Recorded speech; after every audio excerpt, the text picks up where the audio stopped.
I think it's the Common Network actually provides an opportunity where different stakeholders can come together, and it's possible to meet at one single platform to discuss the real issues that are facing the society in terms of non-communicable diseases, addressing them, and perhaps later on starting to report on what actually is getting done. So going forward, I'd like to see that more than discussing problems, to actually see what action is starting to happen.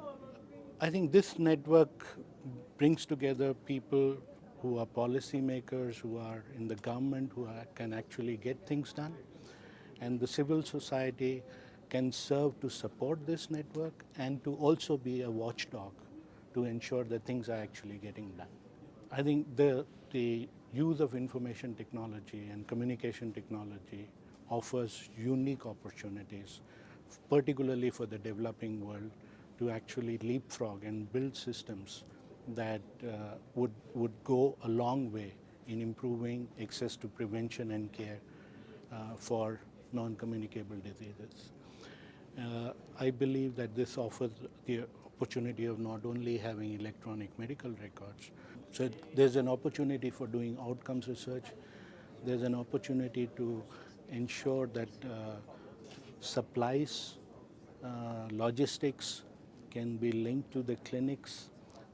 It provides an opportunity or a platform for the healthcare professionals to be trained.